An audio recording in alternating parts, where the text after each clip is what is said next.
Hello, welcome to Strange Life. Not too long ago, I received an email from a viewer, and with their permission, I will share it here with you. As I read through this email, I think a few of you may think, this is just too much. How can one person experience this much strangeness? But I can assure you that this is actually fairly common with people who experience the paranormal. I have spoken to and read about so many examples of this that it's just something I accept now. For unknown reasons, paranormal experiences tend to happen in clusters rather than singularly. Usually, after the first experience, other strange experiences follow and continue for an extended period of time.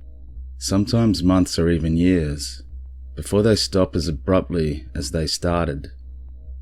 And so, with this in mind, I present the following.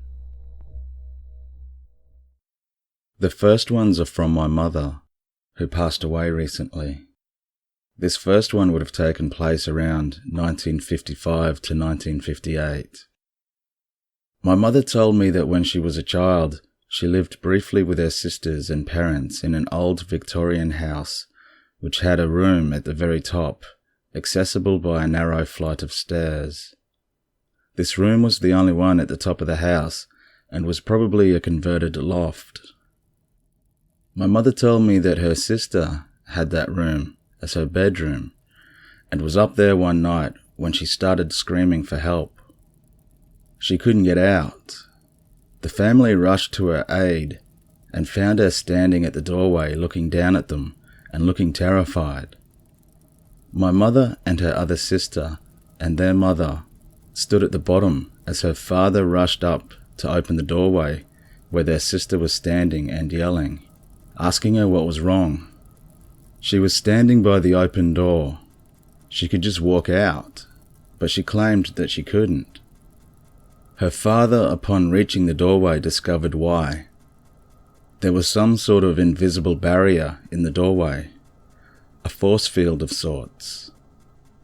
He decided it was a haunting, and a ghost was keeping her inside. I don't know why he came to that conclusion. Old knowledge, I guess. He spent about half an hour trying to reach in and get her out, as Mum's sister tried to get out. Nothing worked. After a fruitless 30 minutes, her father looked up and exclaimed loudly, "Well, that's it. Enough is enough. You'll have to stay here tonight, and we'll get you out in the morning." And then he turned around, leaving her sobbing. Then suddenly he spun around and grabbed her and fled downstairs. He'd tricked the ghost. As far as I heard, nobody ever went into that loft room again. This second story is very similar, but very short. Mum told me that in about 1960 to 1965, she had heard about an incident where two of her friends found an invisible barrier blocking them from accessing the other side of the street. No matter how much they tried, they could not get through, and therefore couldn't get home. There was no vehicular traffic. It was around 1965 in the British countryside, so that would not be out of the question. This carried on for about 5 minutes before they found it suddenly vanished, and then they fled home. Here's a few of my own experiences from my old home in northern England where I grew up. These all happened to me from childhood to about when I was 15 or 16. They're all very short and disjointed experiences, all caused by what I believe to be the same poltergeist entity. I lived there from when I was about 3 years old to when I was 16, when thankfully we moved out. All that time I had the same room, what I now call the poltergeist room. This poltergeist was not a terribly active one, thankfully, but occasionally it manifested and acted. Firstly, there was a phantom clock in that room. Never seen, but you could often hear it ticking. A phantom tick from a clock that no longer existed. On the day I moved out, that room was empty. After all my stuff had been cleared out, only bare walls and carpet in there. And I still heard that ticking, even as I was moving out, proving there was not a hidden clock or anything there that could cause it. I left that home to the sounds of that ticking as I exited my old room for the last time. Secondly, I want to share something that I believe is related. When the lights were out in that room, there was always this strange something I could see in there. A strange black-purple thing. I'll call it a vortex. It was see-through, and you could only see it in the dark when the lights were out in the dead of night. I grew up in that room. If anyone else ever saw that, I'm sure they would cry out in alarm and flee the room. But I grew up with that thing visible almost nightly, and I guess growing up with it there every night from the age of 3, I was just used to it. It was in this spot that I saw this thing appear. I only actually saw the thing, which looked like some type of entity, a few times. The other times it acted invisibly. That thing seemed to have it out for me in a weird way. When I was 6, I remember waking up to my first experience of it. The corner of my pillow had been torn open, and the stuffing inside had been pulled out, twisted into a rope, and coiled around my neck several times. I woke up choking, being strangled. Thankfully, it wasn't a very strong rope, and I tore it apart, and promptly went back to sleep. Kids are weird. I didn't attribute this experience to that entity for years afterwards. The second experience was a memory of waking up one night with my bed cover being pulled off me, down off the bottom of my bed. I remember fighting to stop that bed cover from being pulled off my bed. Finally, whatever it was must have grown bored and let go, and I wasn't disturbed again that night. Third experience was a time when I had a bed on the other side of the room. I was awake late one night looking out over the other side of the room, and from the ground where that vortex was, in the blink of an eye, a dark shape rose up and then sunk back down into the floor. It was like a dark blob of sorts. It panicked me, and I slept in my brother's room that night instead. The fourth experience was probably within a few months of that one. I awoke to find a small sticker had been stuffed in my ear with a letter or a number on it. Strange and random, but it happened.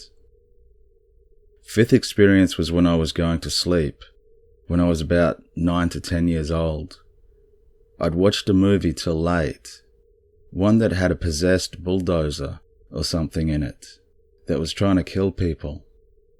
I was just drowsing off to sleep when I suddenly had this vivid nightmare of that bulldozer exploding, and from the smoke rising from it, a demon's face appeared, made of smoke, and I woke up sharply in terror. As I awoke, suddenly a loud bang sounded from the far wall, and every single decoration on that wall fell off in unison. There was no logical way that could have happened. The sixth experience was a few years after that. I had a junior astronomy telescope set up at my window, whose box was at the foot of my bed. I was playing XCOM one day on my PlayStation, and in the middle of broad daylight, I suddenly had a pang to my sixth sense, which caused me to look over towards where that portal thing I mentioned earlier was. And stood there was a figure made of blackness and purple, like a living shadow reaching out one hand toward the telescope box at the foot of my bed. It vanished, and suddenly the box started to shake from side to side. Needless to say, I panicked and ran from my room. Even more terrifying is the fact that I had to run straight through where I saw the entity appear. This last experience I had with this thing, maybe a year or so later, I was lying in bed and it must have been midsummer because I was too hot. I got up in the middle of the night, in the darkness, and swung my legs off the side of the bed to sit up, to cool off. I looked up, and suddenly that black figure I mentioned earlier ran at me from the darkness from that portal.